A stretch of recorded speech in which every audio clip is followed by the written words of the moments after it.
ओम राम रामेति रामेति रमे रामे मनोरमे सहस्रनाम ततुल्यम राम नाम वरानने बोलो सियावर रामचंद्र भगवान की जय। पौष मास के कृष्ण पक्ष की सफला नाम की एकादशी की आप सभी को हार्दिक शुभकामनाएं। युधिष्ठिर जी ने भगवान कृष्ण से पूछा कि भगवान इस तिथि का नाम क्या है, इस एकादशी का नाम क्या है, इस दिन जो है किस भगवान की पूजा होनी चाहिए। तब भगवान कृष्ण कहते हैं कि हे युधिष्ठिर, इस एकादशी का नाम सफला एकादशी है और इस दिन ऋतु के अनुसार मुझे फल अर्पण करें, षोडशोपचार से मेरी पूजा करें और दान देने से अधिक मैं व्रत करने वालों से प्रसन्न रहता हूँ। इसलिए जो है दान से अत्यधिक जो है प्रेम भगवान व्रत करने वालों से करते हैं। भगवान कृष्ण कहते हैं युधिष्ठिर जी से, इस व्रत की कथा कुछ इस प्रकार से है। चंपावती नगरी में महिष्मत नाम का एक राजा राज्य करता था।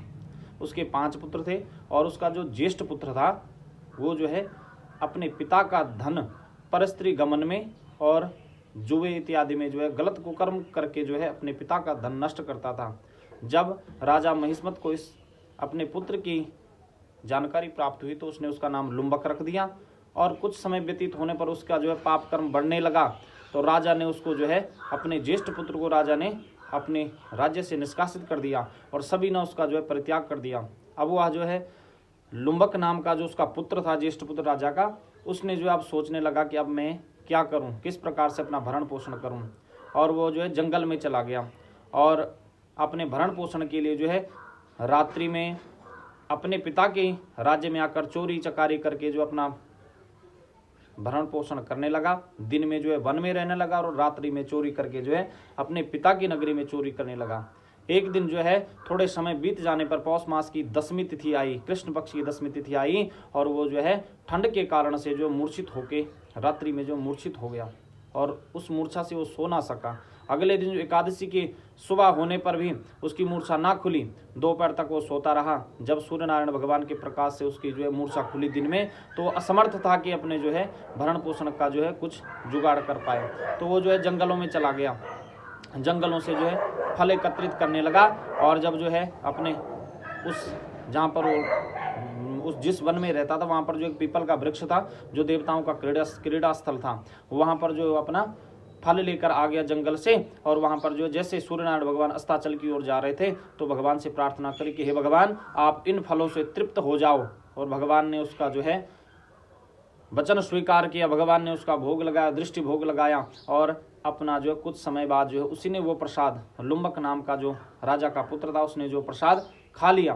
प्रसाद खाने के बाद जो है भगवान रात्रि में जो है ठंड के कारण से उसको रात्रि में भी नींद नहीं आई और भगवान उसके इस व्रत के कारण से एकादशमी की रात्रि में मूर्छित होने के कारण से जो है सो ना सका। एकादशी के दिन में फलों का भोग किया और रात्रि में जो ठंड के कारण सो ना सका, इसलिए जो उसका व्रत सफल हो गया। अगले दिन जो है जैसे जो है द्वादशी के दिन जो है सुबह उठा तो भगवान सूर्य नारायण जो है उदित हो गए। तो उसी समय जो एक घोड़े पर सवार जो है भगवान ने जो आकाशवाणी द्वारा संदेश दिया, घोड़े पर सवार होकर जो युवक आया और भगवान ने जो आकाशवाणी द्वारा संदेश दिया कि हे राजपुत्र, तेरा जो है सभी पाप कर्म जो है नष्ट हो गए हैं और अब तू अपने पिता के पास जाकर सारे जो है राजभार संभाल ले। भगवान का जो है धन्यवाद करता हुआ वो जो है भगवान वहाँ से अंतर्ध्यान हो गए और उस राजपुत्र ने भगवान का धन्यवाद करके जो अपने पिता के पास चला गया।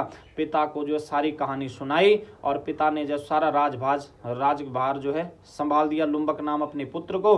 और कुछ समय जो है व्यतीत होने पर भी उसके जो है पत्नी और उसका पुत्र भी जो है भगवान का परम भक्त बन गया। और समय व्यतीत होने पर जैसे जो है अपना राज्य शास्त्र सम्मत के अनुसार जो है लुम्बक नाम का जो पुत्र था राजा का, वो जो अपना राज्यभार शास्त्र सम्मत से करने लगा और अपना जो है जीवन व्यतीत किया।